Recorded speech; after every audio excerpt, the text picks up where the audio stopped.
আসসালামু আলাইকুম। প্রিয় দর্শক, আপনারা জানেন যে সামনে নির্বাচন এবং সেই নির্বাচনটা ফেব্রুয়ারির প্রথম সপ্তাহে হবে। তার আগে ছিল একটা গণভোট। এরকম গণভোট কি নির্বাচনের দিন হবে না আগে হবে, এই নিয়ে একটা ধোঁয়াশা ছিল। কিন্তু প্রধান উপদেষ্টা সাহেব উনি জাতির উদ্দেশ্যে একটা সংক্ষিপ্ত ভাষণ দিয়া ওই উদ্বেগটার একটা মোটামুটি একটা সমস্যা সমাধান হয়েছে। বিশেষজ্ঞরা বলতাছে এইরকম যে উনি সবগুলোই মোটামুটি রক্ষা করছে আর কি। তো ওই নির্বাচনের ভাষণ নিয়েই এনসিপি প্রতিক্রিয়া জানাইছে। প্রধান উপদেষ্টার ভাষণের প্রতিক্রিয়া নিয়ে যা জানালো এনসিপি। জাতির উদ্দেশ্যে দেওয়া প্রধান উপদেষ্টা ডক্টর মোহাম্মদ ইউনূসের ভাষণের ব্যাপারে প্রতিক্রিয়া দলীয় ফোরামে আলোচনা হবে। বৃহস্পতিবার সন্ধ্যার আগে এই বিষয়ে প্রতিক্রিয়া জানানোর সম্ভাবনা কম। বৃহস্পতিবার বেলা ৩টার দিকে এ তথ্য জানিয়েছেন জাতীয় নাগরিক পার্টির যুগ্ম সদস্য সচিব ও মিডিয়া সেল সম্পাদক মুশফিকুল সালেহ। এদিকে সংসদ নির্বাচনের দিন গণভোট আয়োজন করা হবে বলে জানিয়েছেন অন্তর্বর্তীকালীন সরকারের প্রধান উপদেষ্টা প্রফেসর মোহাম্মদ ইউনূস। বৃহস্পতিবার দুপুরে জাতির উদ্দেশ্যে দেওয়া ভাষণে তিনি এ তথ্য জানান। প্রধান উপদেষ্টা বলেন, আগামী জাতীয় সংসদ নির্বাচনের দিনে গণভোটের আয়োজন করা হবে, অর্থাৎ জাতীয় নির্বাচনের সঙ্গে মিলিয়ে ফেব্রুয়ারি মাসের প্রথমার্ধে একই দিনে গণভোট অনুষ্ঠিত হবে। এতে কোনোভাবেই সংস্কারের লক্ষ্য ব্যাহত হবে না। নির্বাচন আরও উৎসবমুখর ও সাশ্রয়ী হবে। গণভোটের আয়োজনের জন্য প্রয়োজনীয় আইন উপযুক্ত সময়ে প্রণয়ন করা হবে। তিনি বলেন, গত ৯ মাস ধরে রাষ্ট্র গঠনের জন্য জাতীয় ঐকমত্য কমিশন রাজনৈতিক দলগুলোর সঙ্গে আলোচনা করেছে। সংবিধানের গুরুত্বপূর্ণ ৩০টি বিষয়ে একমত হয়েছে দলগুলো। এটি ভবিষ্যৎ রাজনীতির জন্য আশাব্যঞ্জক।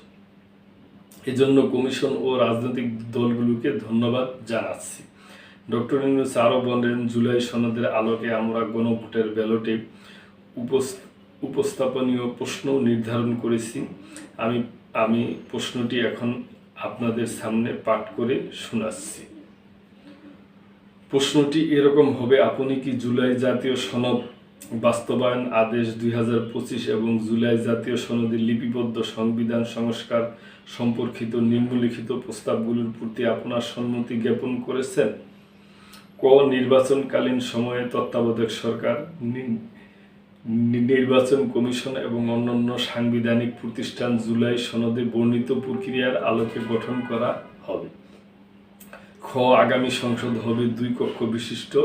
জাতীয় সংসদ নির্বাচনের দলগুলো প্রাপ্ত ভোটের অনুপাতে 100 জন সদস্য বিশিষ্ট একটি উচ্চকক্ষ গঠিত হবে এবং সংবিধান সংশোধন করতে হলে উচ্চকক্ষের সংখ্যাগরিষ্ঠ সদস্যদের অনুমোদন দরকার হবে।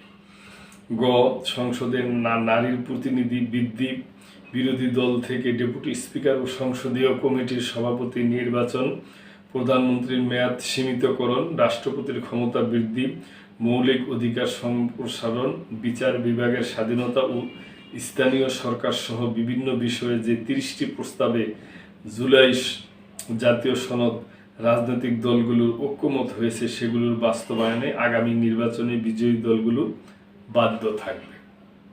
গ, জুলাই সনদ বর্ণিত অন্যান্য সংস্কার রাজনৈতিক দলগুলোর প্রতিশ্রুতি অনুসারে বাস্তবায়ন করা হবে। গণভোটের দিন এই 4টি বিষয়ের উপর একটি মাত্র প্রশ্নে আপনি হা বা না ভোট দিয়ে আপনার মতামত জানাবেন। এর আগে জুলাই জাতীয় সনদ বাস্তবায়ন আদেশে স্বাক্ষর করেছেন রাষ্ট্রপতি মোহাম্মদ শাহাবুদ্দিন। বৃহস্পতিবার দুপুরে তিনি এই আদেশে স্বাক্ষর করেন। তো প্রিয় দর্শক, এখন এইটা আমার ব্যক্তিগত মতে এরকম হয়েছে যে সবগুলোই মোটামুটি রক্ষা হয়েছে আর কি। এখন আমরা আশা করব যে জাতীয় নির্বাচনটা যেন সুষ্ঠু সুন্দরভাবে হয়, সবগুলো দল মিলেমিশে করে এবং জনগণ ভোট দিতে পারে, এটাই আমাদের আশা। প্রিয় দর্শক, এই ব্যাপারে আপনাদের যদি কোনো বক্তব্য থাকে অবশ্যই করবেন এবং লাইক কমেন্ট শেয়ার করে সাবস্ক্রাইব করে মেম্বারশিপ নিয়ে আমাদের পাশেই থাকবেন।